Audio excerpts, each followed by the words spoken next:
¿Qué tal? ¿Cómo les va? Vamos a ver hoy, dentro de Inspección General, una charla que vamos a ir fortaleciendo durante el transcurso del año, que es muy importante, que es el tema del examen de ganglios linfáticos. Que por supuesto ustedes sobre este punto van a encontrar que hay, bueno, se opina mucho. Ustedes van a tener en cuenta que hoy en día mucha gente le dice, sí, tengo los ganglios inflamados y ellos piensan que pueden ser ganglios y no saben que hay lugares donde podría no ser eso un ganglio. Por lo tanto, nuestra vida médica siempre va a tener seguramente que enfrentar algún cuadro sintomático, sindromático, donde dentro del examen físico encontremos ganglios. Y quizás la primera pregunta es saber si vamos a poder reconocer que sea un ganglio o no. Segundo, las características del mismo que nos lleven a pensar a qué puede deberse, acompañado de qué, y finalmente pensar por qué entonces ese ganglio está inflamado, o sea, el diagnóstico. Obviamente, como estamos tratando de intentar permanentemente en esta asignatura, que ustedes lleven una jerarquización, una reflexión para que guíe su razonamiento.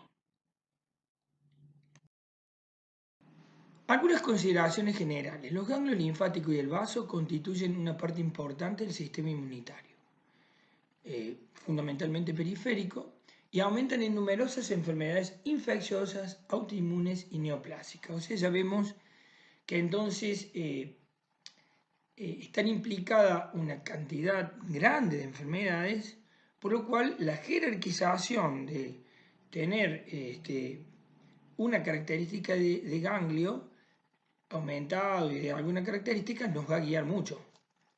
Desde ya anticipo que siempre tener el vaso grande entraña una patología que hay que respetar.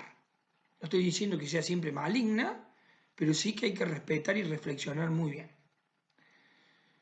La adenomegalia es un hallazgo frecuente de la práctica clínica y que puede constituir un punto de partida para el diagnóstico de una enfermedad. Eso, sin dudas, hay que jerarquizar. No es lo mismo que un paciente venga, que tiene una tumoración, que yo reflexiono que se trata de una adenomegalia, de 2 días de evolución a 3 meses de evolución. Digamos, en mi juicio clínico cambia la perspectiva diagnóstica inmediatamente.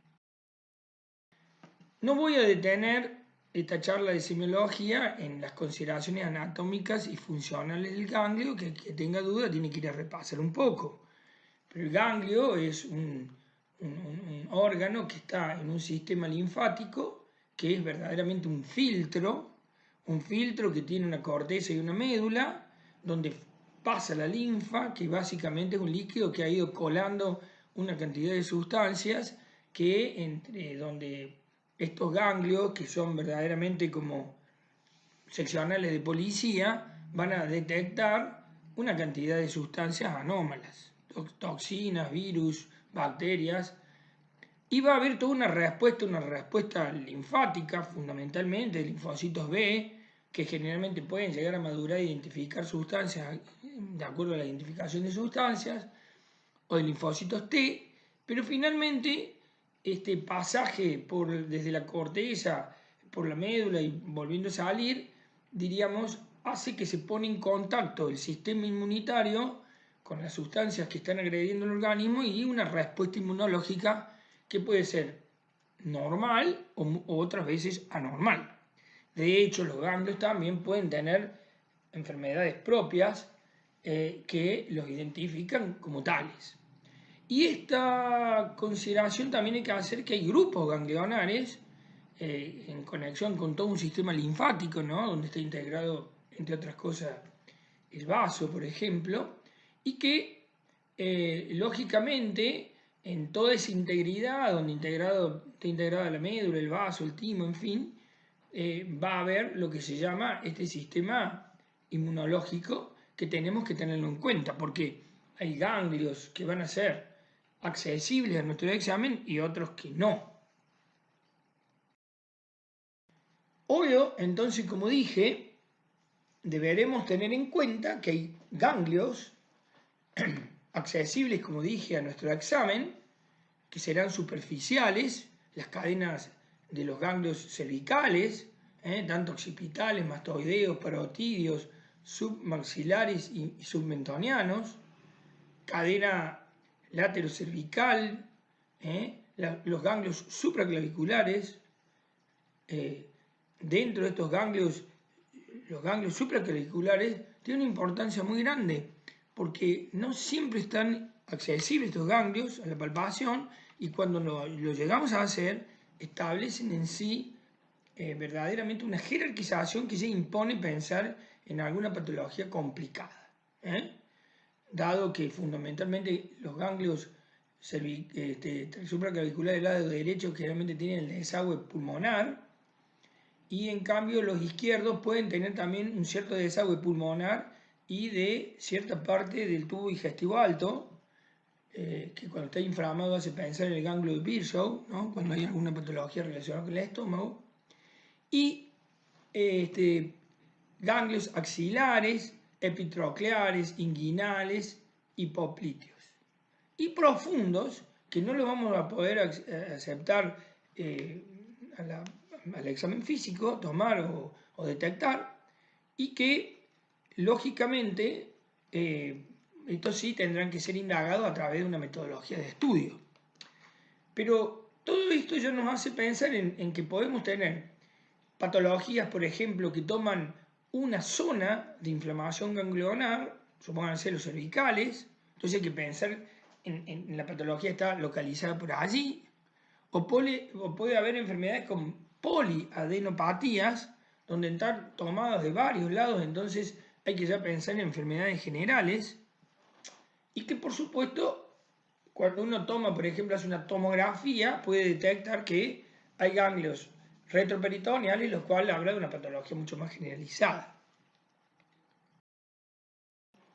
Importante cargar la computadora. ¿Para qué preguntar cuando tengo una patología ganglionar? La edad es muy importante porque encontrar con poliadenopatías en una enfermedad exantemática, que podría ser una rubiola, o poder encontrar una reacción en un niño que tiene, por ejemplo, lo que dije antes, en un niño también encontrar, o en un joven, o alguien que ha estado trabajando, ¿no? Una persona activa, joven, que de pronto trabajando ha tenido una lesión que le inflamó el ganglio. No es lo mismo encontrar una persona mayor, de más de 50 años, que tiene una adenomegalia característica, endurada, que puede hacer pensar en un linfoma. En fin, con la edad no será suficiente, pero ayuda a jerarquizar. Siempre edad y sexo que focalizan en enfermedades que se pueden estar dando, obviamente, en un determinado sexo y a determinadas edades, un predominio. El antecedente de enfermedad actual, lo mismo. El tiempo de crecimiento de esa adenomegalia no es lo mismo de 24 a 48 horas. No quiero decir con esto que una enfermedad aguda no puede ser grave, pero es distinta a aquella adenomegalia, como dije antes, de 2 o 3 meses de evolución.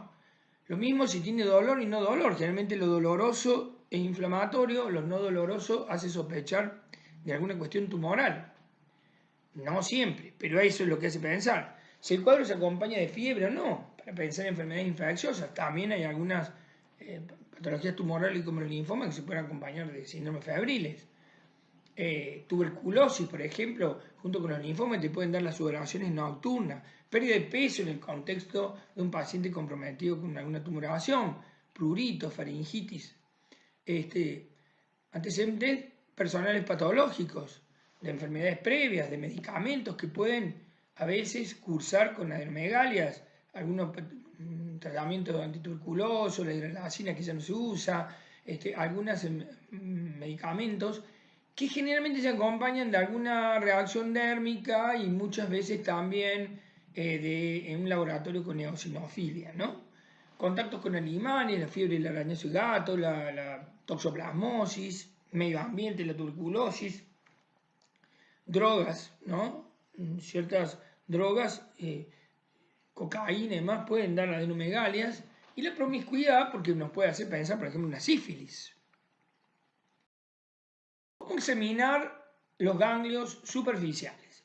Siempre recuerden que tenemos que ser ordenados, sistemáticos y completos, ¿no? Ya lo hemos dicho eso en otra charla y acá sigue prevaleciendo ese concepto. Entonces, si vamos al cuello, recordar que hay cadenas en el cuello que voy a examinar detrás del oído, de la oreja, para ser más claro, delante, en la parte preauricular, en todo lo que es el cuello lateral y un tanto por debajo del mentón, ¿no? En todo lo que sería la corredera mentoniana, y llegando también a ganglios supraclaviculares. Entonces yo voy a tomar en cuenta que voy a examinar desde atrás, desde la oreja hacia adelante, retroauricular, preauricular, voy a ir por las cadenas del cuello, voy a ir por debajo digamos, de la mandíbula, el mentón, de modo tal de ir tomando todos estos grupos ganglionares y voy a bajar con el cuello hasta las zonas supraclaviculares. Yo puedo examinar, primeramente siempre es bueno hacerlo con ambas manos, ubicado al frente del paciente, pero puedo estar también por detrás del paciente, con ambas manos, siempre con varios dedos, tratando de hacer un movimiento de la yema de los dedos, ya lo vamos a practicar en algún momento, en donde yo voy a repasar, ¿no es cierto?, toda esta zona. Voy a ir retroauricular, preauricular, voy a bajar por el cuello, voy a ir por los mentones y voy a bajar posteriormente hasta recién llegar a la zona supraclavicular. Lo puedo hacer por adelante o por atrás. Y si todavía yo tuviera ganas, podría emplear en una zona donde me llama la atención una sola mano, ya con varios dedos e incluso con un dedo, para poder captar bien cómo es el tamaño de ese ganglio, si es irregular, si es duro, si es blando, si da dolor, no dolor al palparlo. Entonces vamos, ganglios de la cabeza y cuello, y, ¿no es cierto?, puedo llegar, como dije, a hacerlo con una sola mano porque ya quiero localizar mejor. Quiero localizar mejor esa zona que me puede haber llamado la atención.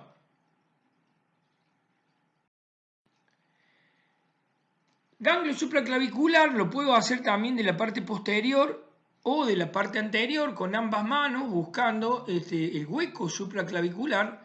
Acá no está indicado bien, pero yo recomiendo ponerlo las manos en forma de jarro, o sea, tomando con las manos la cintura, y entonces con ese esfuerzo levanto los hombros hacia adelante. Ustedes pueden poner las dos manos en la cintura, levantan los hombros y los llevan hacia adelante y van a ver cómo se exagera el hueco supraclavicular.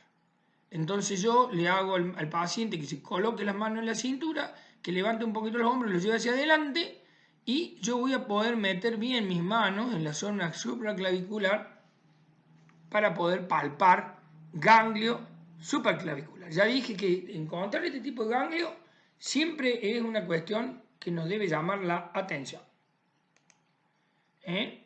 Esto ni hablar la importancia que tiene en nuestro examen físico, examinar ganglios axilares.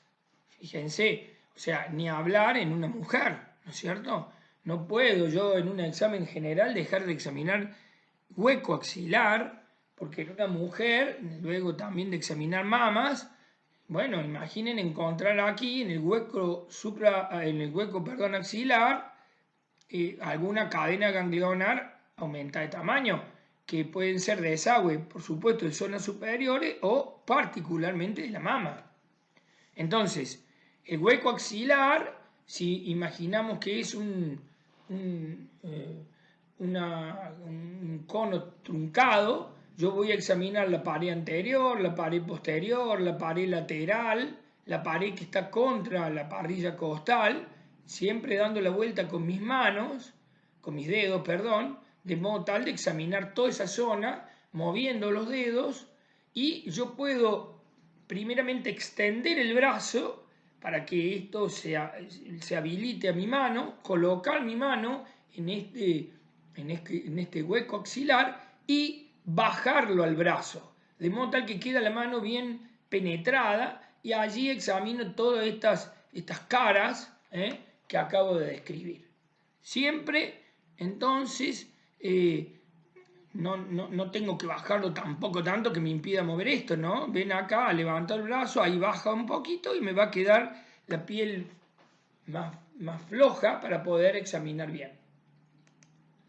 Yo puedo examinar también la zona epitroclear, raro se aumentan estos, en la lepra puede haber, o en la sarcoidosis, pero digamos, no está mal examinar siempre la zona epitroclear para ver si allí tuviéramos el hallazgo de un ganglio, ¿no? Y por supuesto la zona inguinal, diría que la gente siempre tiene en cuenta la zona inguinal, pero para nosotros también es muy importante colocar mi mano, primero mano llena, de un lado y del otro, buscando toda esa zona inguinal. Luego, si con la mano llena he detectado un ganglio, lo puedo hacer ya después solo con 2 dedos para poder concentrar bien cuál es el tamaño, si tiene dolor o no, si están todos juntos, lo cual se llama plastrón, si están fijados a la parte superior, a la parte inferior o la superior.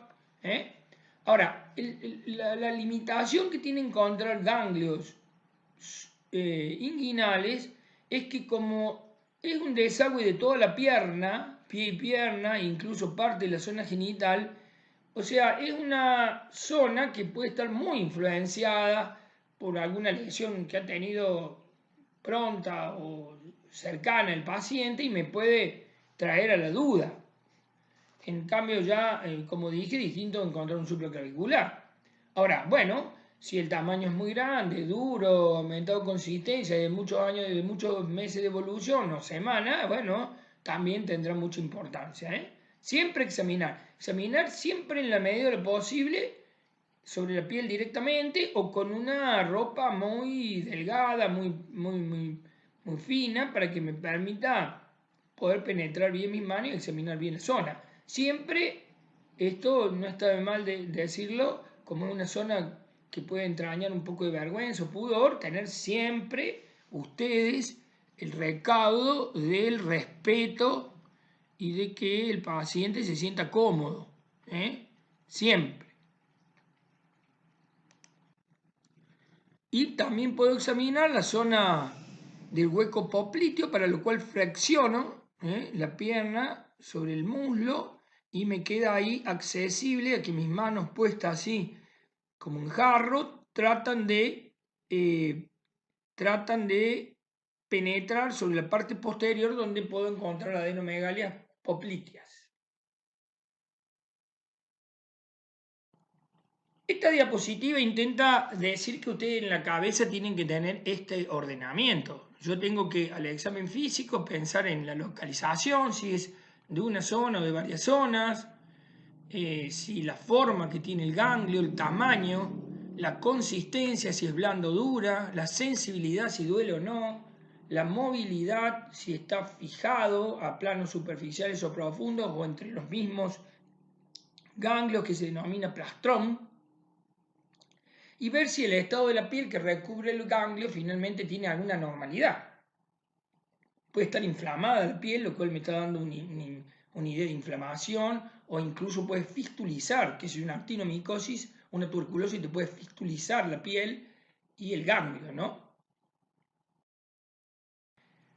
Esto no lo pongo para impresionarlo, sino para que tengamos conciencia. O sea, enfermedades ligadas a adenopatías, bueno, puede haber una multiplicidad de enfermedades, o sea que yo voy a tener que tener, como siempre digo, un gran ordenamiento y jerarquización del dato para poder ubicarme dónde estoy parado frente a una enfermedad. Por eso es muy importante saber jerarquizar todo esto que estoy diciendo, para una vez que uno jerarquiza, hacer un diagnóstico sindrómico y luego el planteo de una hipótesis, que es el diagnóstico presuntivo. Pero vean ustedes que tienen enfermedades de las más relativamente simples a enfermedades realmente graves. Y cuando yo voy a examinar ganglios, una vez que he terminado de examinar ganglios, viene acá una escrófula, una tuberculosis, que tiene una tumoración, que ha fistulizado, ha hecho lesión en la piel, o lesión en la piel, en este caso una actinomicosis. Yo pongo esta boca porque me interesan las amígdalas que participan también del sistema linfático, como el timo, el vaso, la médula. Yo lo que quiero decir es que una vez que yo me oriento a una enfermedad que pueda estar generalizada, por ejemplo, en vez de encontrar ganglios localizados, empiezo a encontrar ganglios generalizadamente, yo siempre debo examinar la boca para ver si acá no hay alguna otra lesión, petequias o lesiones purpúricas que me pueden dar una lesión medular, hacer pensar en lesiones medulares o el aparato linfático, o también pensar que voy a tener que palpar bien el vaso, incluso el hígado participa también de enfermedades de estas características, examinar siempre entonces estas cuestiones, ver si hay algún dato de sangrado, porque la enfermedad podrá ser linfática, podrá ser de la médula, en donde está comprometido también el sistema linfático, ¿no? Por ejemplo, la enfermedad de Hodgkin, que es un linfoma, el linfoma Hodgkin, que a veces no, pero te puede ya llegar a dar ganglios de gran magnitud, que esta persona consulta al tiempo, porque esto le ha ido aumentando de tamaño, ¿no? Y de dureza, y no suele ser un ganglio adherido, sino un ganglio aumentado de tamaño y generalmente de varios centímetros y duro, que no duele. A veces se explica que tiene un fenómeno raro el Hodgkin, que cuando toma alcohol la persona, ahí duele el ganglio. Pero en general suele ser esta consulta en la cual te dicen que vienen con una tumoración, resulta que vos examinas y te encontrás con este ganglio, que puede tener ganglios mediastinales y que entonces puede ser la enfermedad de Hodgkin. No siempre que tienen adenomegalias va a ser una enfermedad de Hodgkin. Miren la cantidad que mostré de enfermedades antes. Y esto que estoy poniendo aquí es para que organicemos la cabeza. Cuando yo tengo la tetrada de Celso, calor, rubor, dolor, tumor, me hace pensar en una patología inflamatoria. Infecciosa o alguna lesión que ha tenido un traumatismo con lesión y infección, y entonces se inflamó la adenopatía y generalmente es relativamente inmediata al hecho que ha ocurrido, está colorada, aumenta de temperatura, dolorosa y aumenta de tamaño. Eso hace pensar en una característica inflamatoria. En cambio, una adenopatía sospechosa de malignidad es un ganglio que es indoloro, aumentado de consistencia, puede aplastronarse o no, ya dije que no es tan frecuente en el Hodgkin, y generalmente tiene una evolución subaguda o crónica. Entonces, esto es importante porque fíjense que la gente puede estar diciendo que un paciente, no, doctor, vengo a consultar porque tengo este ganglio, pero por suerte no me duele, y puede estar pensando en una serie de ventajas que resulta que no son tan ventajosas. Bueno, toda adenopatía de más de 1 centímetro, todo ganglio que tenga más de 1 centímetro de reciente aparición y sin causa aparente obliga a estudiarlo. O sea que no podemos menospreciar tampoco. En tal caso podemos decir, bueno, vamos a controlarlo en los próximos días, pero... Y siempre cuando yo me quiero orientar diagnósticamente, por favor pensar en la edad, porque hay patologías de acuerdo a la edad, obviamente, a la forma de presentación, si es aguda, subaguda o crónica, y las características semiológicas que puede tener un ganglio. Ya dije, el dolor, tumor, consistencia.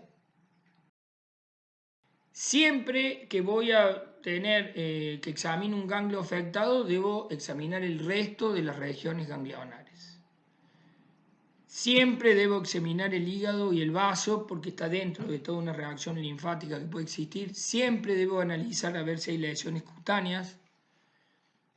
podría haber lesiones articulares que también tengo que ver porque hay patologías reumatológicas que se acompañan de adenomegalias, de vaso, lupus, por ejemplo, más que articulares, o sea, sí, de características reumáticas, y el dato de que hay signos de infección, que dolor, calor, rubor, tumor.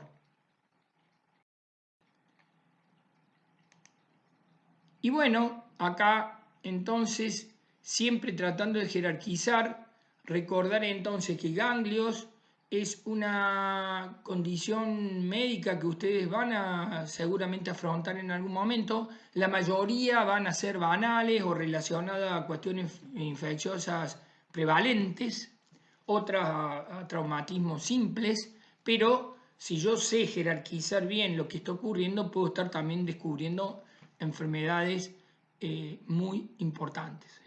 Todo esto es lo que nos ayuda a conservar una buena salud. Pensar y anticiparnos. Bueno, espero que haya sido clara la explicación.